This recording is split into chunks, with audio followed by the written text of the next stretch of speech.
আসসালামু আলাইকুম প্রিয় দর্শক, মধ্যপ্রাচ্য থেকে রাশিয়ার চলে যাওয়া কি বার্তা দেয়? মধ্যপ্রাচ্য বলতে সিরিয়াতে রাশিয়ার যে ঘাঁটি ছিল সেই ঘাঁটি চলে যাবার অর্থ হচ্ছে আজকে দীর্ঘ প্রায় ৭০ বছর আগে রাশিয়ার যে অবস্থান ছিল, রাশিয়া সেই ব্যাকফুটে অবস্থানে চলে গেছে। আরও পরিষ্কার করে যদি বলি, দ্বিতীয় বিশ্বযুদ্ধ উত্তর সময় যেই শীতল যুদ্ধ শুরু হয়েছিল, যেটিকে কোল্ড ওয়ার বলা হয়, সেই 1950s কথা বলছি, 1950-এর দশক, সেই সময়ের পরিস্থিতিতে ফিরে গেছে রাশিয়া। সিরিয়ায় রাশিয়ার ঘাঁটি ছিল দীর্ঘ যুগের পর যুগ ধরে। বাশার আল আসাদ সরকারের ঠিক পতন ঠেকানোর জন্য যে রাশিয়া এখানে এসেছিল, বিষয়টি এরকম নয়।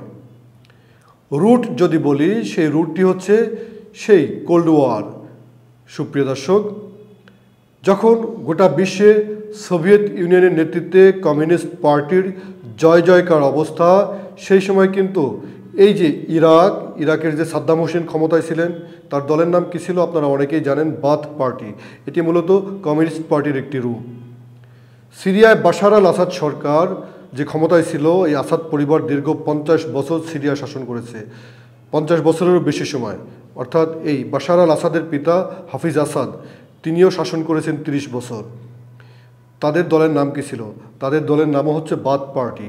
এই বাথ পার্টি মূলত কমিউনিস্ট পার্টির একটি রূপ ছিল, যদিও পরবর্তীতে তারা বিভিন্নভাবে কমিউনিস্ট আদর্শকে লালন পালন করেনি। যেহেতু এগুলো আরব রাষ্ট্র, তারা বিভিন্নভাবেই কমিউনিস্ট আদর্শকে লালন পালন না করলেও ওই যে সোভিয়েত ব্লক, কমিউনিস্ট ব্লক, অর্থাৎ রাশিয়ার সঙ্গে তাদের যে একটি সুসম্পর্ক গড়ে উঠেছিল, সেই সুসম্পর্কটি ছিল। এখানে হিস্টোরিক্যাল আরও কিছু ইনফরমেশন আপনাদেরকে দেই। ইসরায়েল নামক রাষ্ট্রটি কিন্তু দ্বিতীয় বিশ্বযুদ্ধের পরে এসে প্রতিষ্ঠা করা হয়েছিল।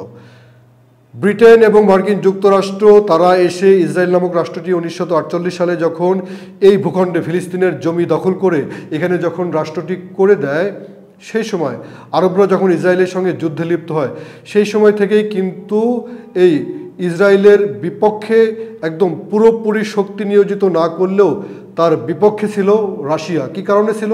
কারণ রাশিয়া ছিল সোভিয়েত ইউনিয়নের নেতৃত্বে, আর ওদিকে ইসরায়েলকে প্রতিষ্ঠা করে দিতে এসেছিল মার্কিন যুক্তরাষ্ট্র। মূলত মধ্যপ্রাচ্যে মার্কিন যুক্তরাষ্ট্র তার প্রভাব প্রতিপত্তিকে বিস্তার করার জন্য একটি স্থায়ী প্রতিনিধি তৈরি করে দেওয়ার জন্য। কথা পরিষ্কার? সুপ্রিয় দর্শক, শীতল যুদ্ধটি হয়েছিল মূলত মার্কিন যুক্তরাষ্ট্রের তার ক্ষমতা এবং গোটা বিশ্বে তার একক আধিপত্য বিস্তারের লড়াই, পশ্চিমাদের আধিপত্য বিস্তারের লড়াই, আর এদিকে সোভিয়েত ইউনিয়নকে ভেঙে তছনছ করে দিয়ে বিভিন্ন জায়গায় থেকে বিভিন্ন জাতিরাষ্ট্রের উদ্ভব করে বিভিন্ন রাষ্ট্রকে স্বাধীন করে দেওয়া এবং সোভিয়েত ইউনিয়নকে ভেঙে দেওয়া।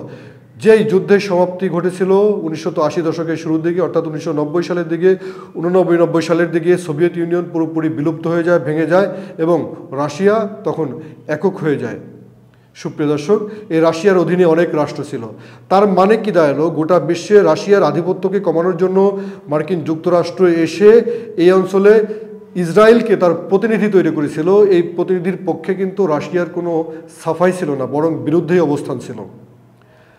সেই সময় থেকেই কিন্তু রাশিয়া এই সিরিয়াতে অবস্থান করছে বিভিন্নভাবে, রাজনৈতিকভাবে, বিভিন্ন রাজনৈতিক প্রেক্ষাপটে তারা তাদের অবস্থান বাড়িয়েছে, কমিয়েছে এবং তাদের সামরিক স্থাপনাও কিন্তু দীর্ঘদিনের।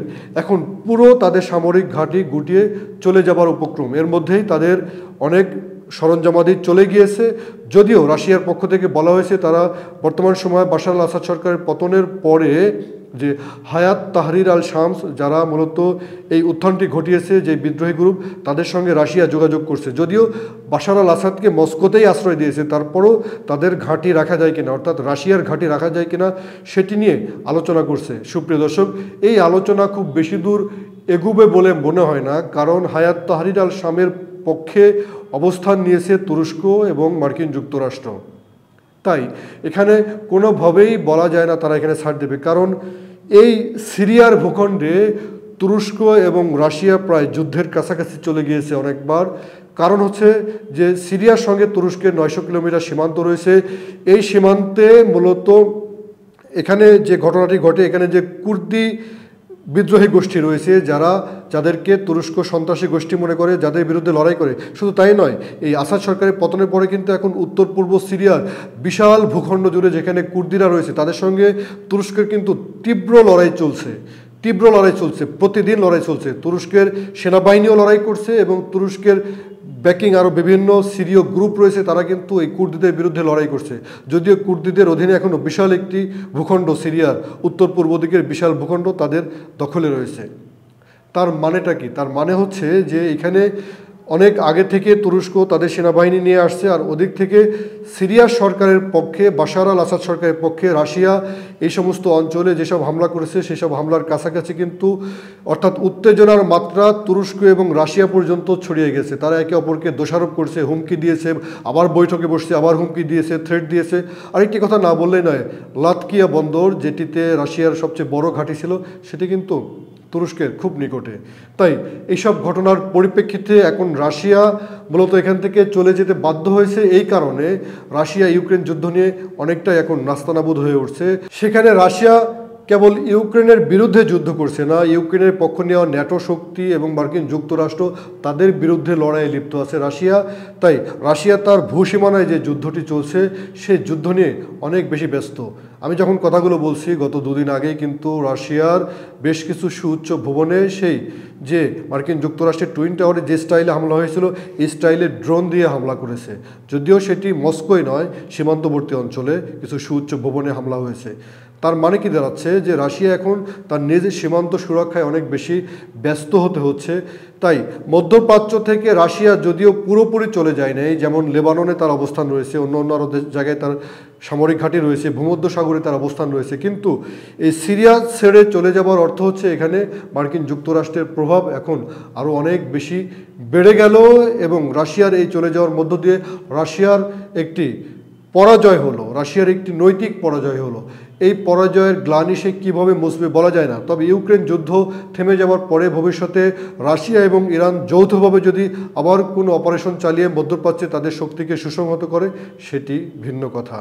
সময় বলে দেবে কি হয়, কারণ ভূরাজনীতি এমন একটি জিনিস, এর একটি প্রাণ আছে, ভূরাজনীতি ঘুরে বেড়ায়। তাই ভবিষ্যতে এখানকার ভূরাজনীতিক শিফট চেঞ্জ আবার যে হবে সেটি নিশ্চিত করেই বলা যায়। সবাই ভালো থাকুন, অনুষ্ঠানটি দেখার জন্য ধন্যবাদ।